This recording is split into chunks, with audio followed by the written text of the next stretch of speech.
Mga utod ko kay Kristo, maayong adlaw sa inyong tanan. Kita nga mga Kristiyano, gintawag sa mahal nga Dios sa pagkabuhi sa pagkabalaan. Sa subong nga adlaw sa aton programa nga balaan, isa naman kakabuhi sang santo ang aton nga pag-istoryahan, ang kabuhi ni Saint Oliver Plunket. Si Saint Oliver Plunket natawo sang Nobyembre 1, 1625 dito sa Loughborough Old Castle, dito sa Ireland. Siya natawo sa prominente nga pamilya. Ang iya amay amo si John Plunket nga amo ang baron sang ilang nga lugar, kag ang iya iloy amo si Tomasina de Leon. Si Saint Oliver Plunket nagdako nga may kahadlok sa paghigugma sa mahal nga Dios, ini tungod sang pagtuytoy kag pagtatap sang iya pakaisa nga pari nga si Father Patrick Plunket, nga amo ang titular abbot sang St. Mary's Cistercian Abbey sa Dublin, kag amo man ang in charge sang chapel didto sa Kilian Castle. Gani masiling naton nga maayo gid ang pagpadako sang aton pinalangga nga santo kay tungod may maayo sa nga pagpangabuhi kag may isa siya ka maayo nga manugbantay. Sang bata pa lang si Oliver, nagpakita na siya sang iya gusto kag handom sa pagserbisyo sa mahal nga Dios paagi sa pagkapari sa iya mga ginikanan. Kag siya napili bilang isa sa 4 ka mga kabataan nga igapadala sa Roma sa pag-eskwela sa pagkapari. Apang wala pa siya makaabot sa Roma, wala pa siya katungtong sa duta sang Roma, madamo na nga mga problema ang iya nasugata. Kag ang nagapadelay sa iya pagkadto sa Roma. Isa na dari una nga sang manuglakat na sila, amo man ini ang tion nga gintawag nga Ulster Rising, kung sa diin ginpangpigos ang mga Kristiyano kag madamo ang nagkalamatay. Kag suno sa manunulat sang kasulatan, kapin sa 12,000 ka mga katawo ang nagkalamatay. Kag sa siniman nga tion, ginbawalan sang gobyerno sang Ireland ang pag-eskwela sa mga kabataan nga lalaki sa Roma sa pagkapari. Gani patago lang nga nagkadto sa Roma si Saint Oliver kaupod ang iyang mga kaupdanan, no? Sila ginsugat ni Father Peter Scarampi, no? Ang papal envoy nga kung sabihin isa man sa mga tawo nga nag-inspirar sa aton mahal nga santo sa pagkapari.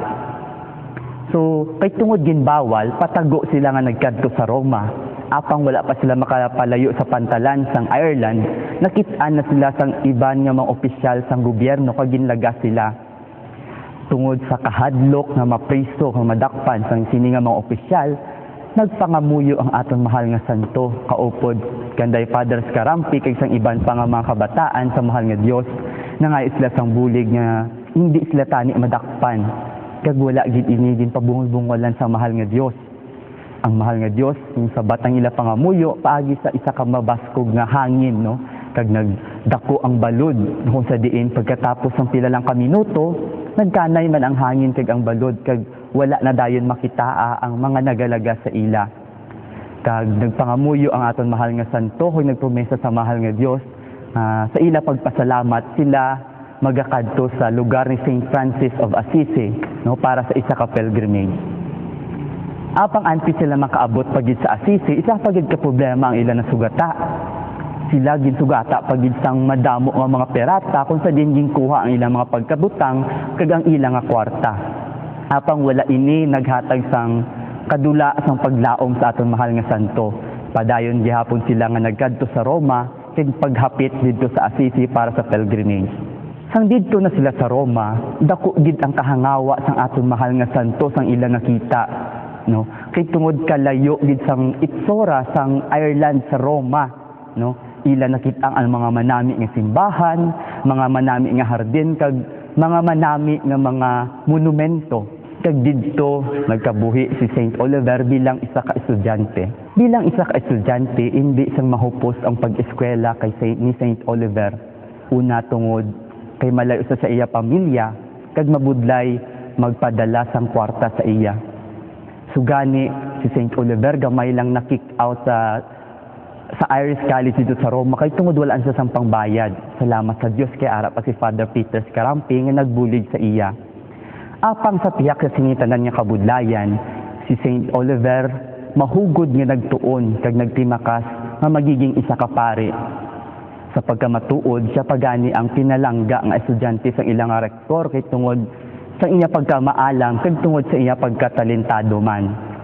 Kag sang Enero 1, 1654 sa grasya sang mahal nga Dios, ginordinahan ang atong santo si Saint Oliver bilang isa ka pari kaupod sa iya mga kaupdanan.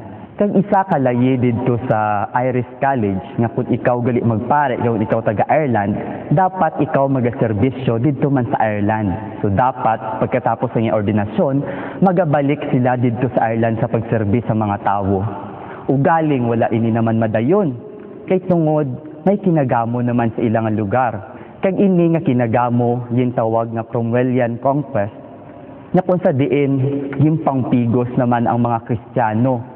Ginpapili ang mga Kristiyano sang ila pagtuo ukon ang ila nga pagkabutang.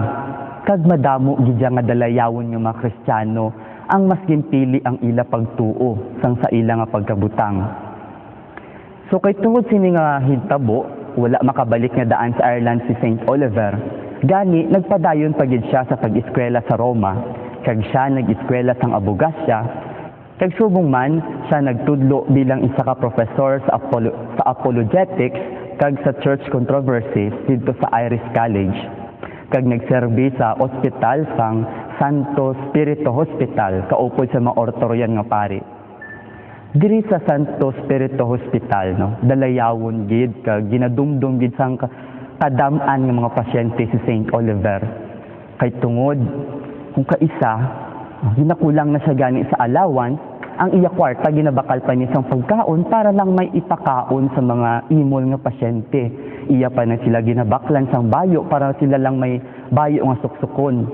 Kag hindi lang ina, siya pa mismo ang nagahugas sa mga samad sang hini nga masakiton, biskan ini nga sakit contagious na wala gid nagapili si Saint Oliver, no. Iya gid sila tanan nga ginaserbihan. Imol man sila o kun manggaranon, grabe man bay ang sakit o kun hindi. Gani gindumdum kag gindayaw gid siya sang kalabanan didto nga pasyente sa Santo Spirito Hospital. Napatay niya si Cromwell, so nag-abot naman ang kalinong didto sa Ireland. Ang mga obispo karon sa Roma kag mga kardinal nagpamangkot, no, may istorya sila sa ilang mga kaupod nga mga obispo kag kardinal kung sino bala ang ila ipadala nga obispo sa Ireland. Kay tungod daw mga 38 na katuig na wala gali isang obispo ang Ireland. Kay ngaman, kay tungod, grabe ang pagpigo sa mga Kristiyano dito sa Ireland. Kay tungod ang mga Kristiyano ang ginpasibangdan sa pagsunog sang ilang nga syudad, no? Sang pagsunog sang bilog nga syudad, muna nga grabe gid ang pagpigo sang mga sang gobyerno, no? Kay ang gobyerno abi protestante, grabe gid ang pagpigo sa mga Kristiyano dito sa ilang lugar. So mga 38 na katuig na wala gid sing obispo dito sa ilang lugar. Kag ini nga istorya nabatian sang Santo Papa sa doanay nga si Pope Clement IX, no. Kag nagtugda ang Santo Papa nga siling niya na ano pa gid ang inyo ginabaisan aton ipadala si Saint Oliver, no. May question kamo. Kag nagtango-tango la ang tanan nga mga obispo. Gani sang Disyembre 1, 1669, ila nga ginordinahan si Saint Oliver Plunkett bilang isa ka obispo. Kag ang iyang ordinasyon, ila nga gintago-tago para man nga maprotektahan ang iyang nga kaugalingon. Kay tungod sa sini nga tinion, no, ang Viceroy sa Ireland, amo si Viceroy Robartes nga kalain, no, hindi manami ang pagtratar sa mga Kristiyano. So delikado pa ang kabuhi sang aton mahal nga santos. So, ginordinahan siya Disyembre 1 sa London dito sa St. Bavos Cathedral.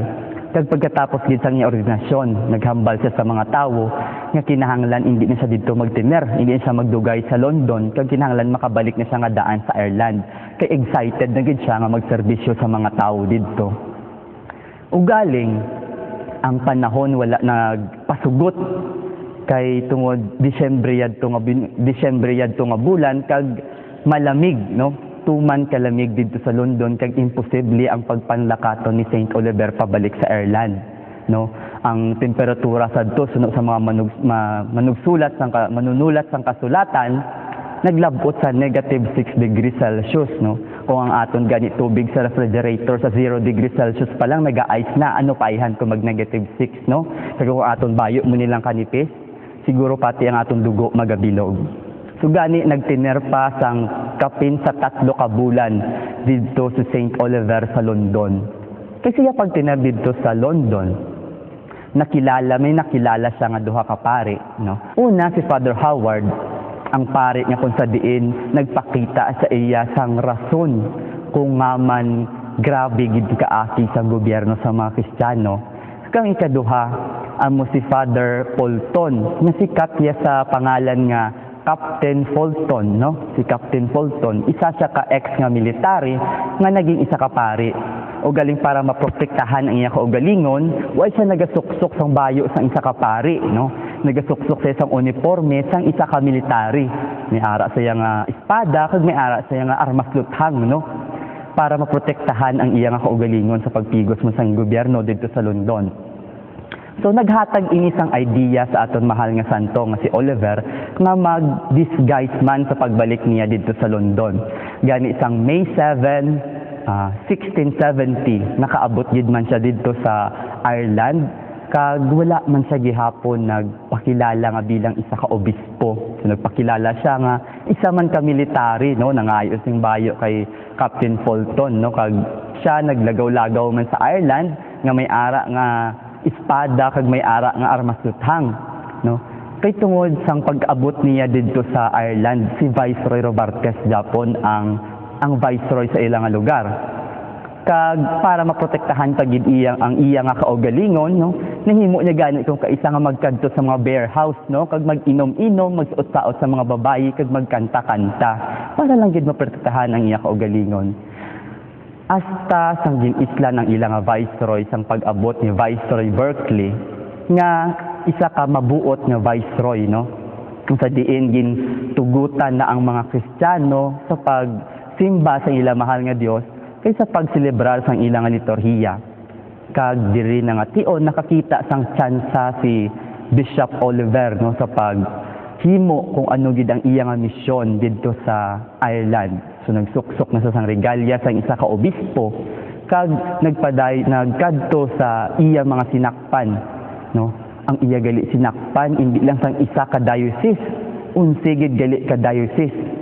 Apang sa sulod lang sang anong kabulan iya initanan nga gin nalibot sa iya pastoral visit. Kay tungod siling niya sa iya kaugalingon, dapat hindi siya mag-uyang bisan isa ka minuto, no, nga magpahuway-huway, no. Dapat ang tanan niya nga oras iya nga ibuhos para sa paglibot sa iya mga sinakpan, sa pagbantala sa pulong sa mahal nga Dios, kag sa pagkumpirma sa mga tawo kaysa tungod 38 na katuig kag madamo naging Kristiyano ang wala makumpirmahan.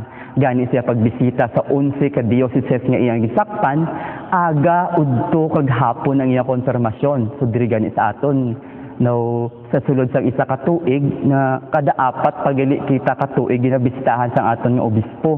Didto ya anom pa lang ka bulan na libot na ni St. Oliver ang 11 ka diocese niya sinakpan. Kag sa suno siya sinulatan kapin sa 48,000 ka mga tawo ang iya nga nakumpirmahan sa sulod sang anom ka bulan. Muna kahugod ang aton nga santo sa iya pagtuman sang iya obligasyon bilang isa ka obispo dito sa Ireland. Kag si St. Oliver, no, naging sikat man nga kag naging patron gid sang bilog nga pungsod sang Ireland. Siya ginkabi nga patron of peace and reconciliation.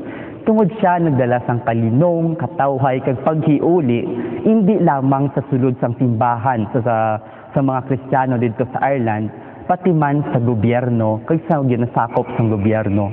Nakuha gid ni Father or ni Bishop Oliver ang kiliti sa mga kaparian kay tungod sa iya pagpakita sang maayong halimbawa sa mga kaparian. Siya nagkabuhi sang simple kag siya nagkabuhi, no, mawala sang bisyo. Iya gid untatan ang iya nga pag-inom, kag iya nga gid untatan iya pagsigarilyo, pagpakita man sa maayong halimbawa sa iya nga mga kaparian. Ikaduha, naghatag man siya sang kalinong sa mga kaparian kag sa mga relihiyoso kay tungod sadto anay nagailinaway ini didto ang mga sekular nga pari kag mga relihiyoso. Kag bisan pa gani ang mga relihiyoso nag-inaway man siya mga iba nga kongregasyon nga relihiyoso. Apang no, bisan ano naton kaayo, may ara gid diya nga magakontra sa aton. Sa kinagamo sa tunga sang mga Franciscano kag sa tunga sang mga Dominicano kay tungod sang pag-abot na ni Viceroy Berkeley, no, sila nagbalik man sa ilang mga kongregasyon. Kag ining duha ka kongregasyon, no, nag-inaway sa isa ka propiedad. Kag inig ilang nga problema, ilang nga gindala kay Bishop Oliver. Kag ginpabura ni Bishop Oliver ang mga Dominicano. Gani ang ining mga Franciscano nagtanom sang sakit sang buot kay Saint Oliver, no, sa bagay nga sa dali na lang siya mapatay. Ining mga Franciscano pa, isa or duha sa mga Franciscano ang nagtumok pagin sa iya nga siya pagabitayon. Si Saint Oliver wala lang nagdala sang kalinong sa mga kaparian sa mga helirit kag sa mga relihiyoso, siya nagdala man sang kalinong sa gobyerno kag sa iya mga sakpan sini.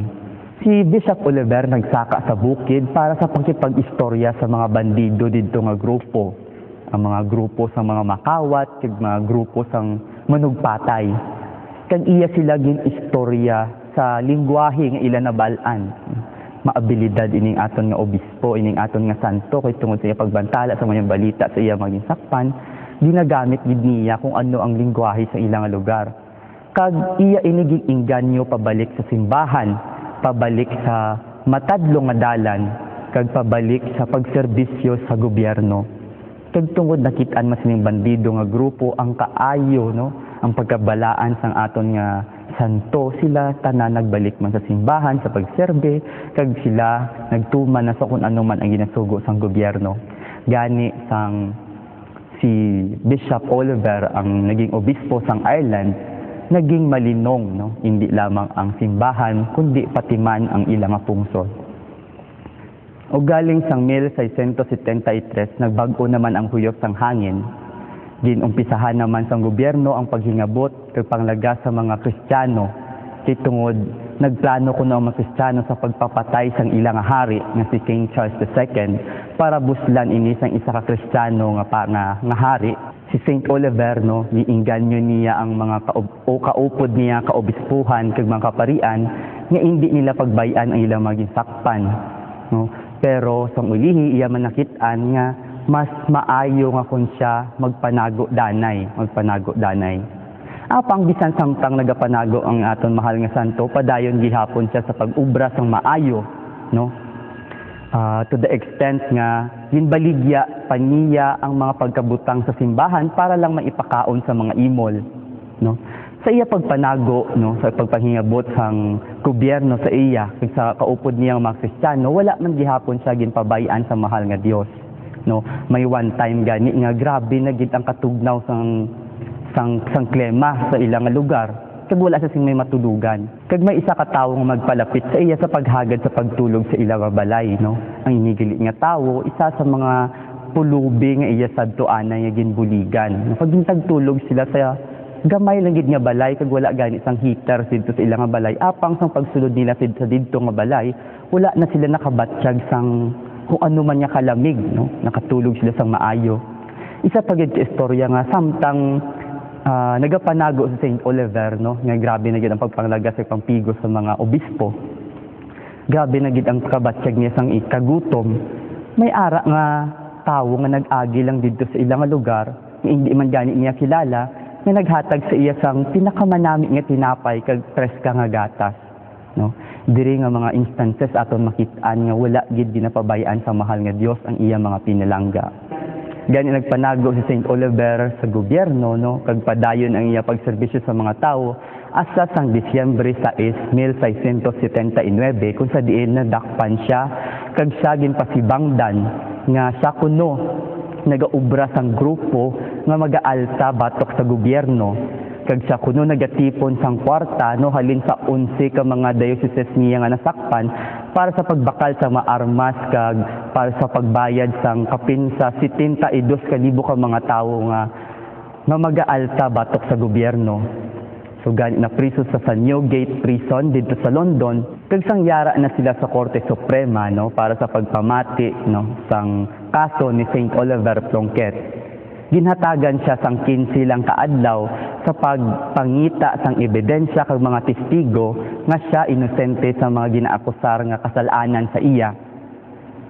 Apang sa kaluyoon tungod sang kalayuon sang London sa Ireland kag tungod man sang malaing gihapon nga tiempo, nagpangayo siyang additional nga 12 pagidkuntani kaadlaw no nga extension para sa pagpangita sa mga witness kag sa mga ebidensya ni Saint Oliver, apang wala ini gintugtan sang Chief Justice didto sa Newgate Prison, kag ila nga sentensyahan si Saint Oliver nga guilty sang treason, no, sang pagtraidor sa iya kaugalingon mismo nga pungsod. Kaya ang pinalidad sang sini nga krimen amo ang pagpaguyod sa kabayo, pagkuha sang iya nga tiyan kapag sunugon, pagbitay sa iya, kag paghiwa sang iya lawas sa 4 ka bahin para iprosesyon sa bilog nga pungsod, no, pagpakita nga muni ang pinalidad sa mga traidor nga tawo sa iya nga pungsod. Kag si Saint Oliver wala gid sang may ginreklamo sa ginsentensya nga pinalidad sa iya. Ang iya lang gid ginhambal amo ini. Naghambal siya, Deo gratias, nga sa lingon, salamat sa Dios. Kag dayon si Saint Oliver nagpangamuyo sa mahal nga Dios nga kuntani patawaron siya sang iya mga kasalanan, kag patawaron man sa mahal nga Dios ang kasalanan sa mga tawo nga nagsentensya sa iya sang kamatayon nga aton man nahibaluan nga wala man siya gani sang sala. Ang kabuhi sang aton santo sa subong adlaw nagapanghangkat sa aton sa pagkabalaan kay sa pagpakasanto man sang aton kabuhi. Una, paagi sa pagtuman sa kung anuman ang obligasyon nga ginhatag sa aton. Kung kita isa ka anak, magpangabuhi kita bilang isa ka maayo nga anak. Kung kita isa ka iloy, magpangabuhi kita bilang isa ka modelo nga iloy. Kag kung kita isa ka amay, magpangabuhi kita bilang isa ka responsable nga amay. Sa siniman nga adlaw ginahangkat kita sang aton mahal nga santo sa paghatag sang aton bug-os nga pagsalig sa mahal nga Dios. Suno sa balaan nga kasulatan, if God is with us, who can be against us? Kung ang mahal nga Dios yara sa aton, sino pa bala ang aton nga kahadlukan? Mga utod ko kay Kristo, ako sa Seminarian Chris de Asis, kag tugtog sa liwat, maayong adlaw.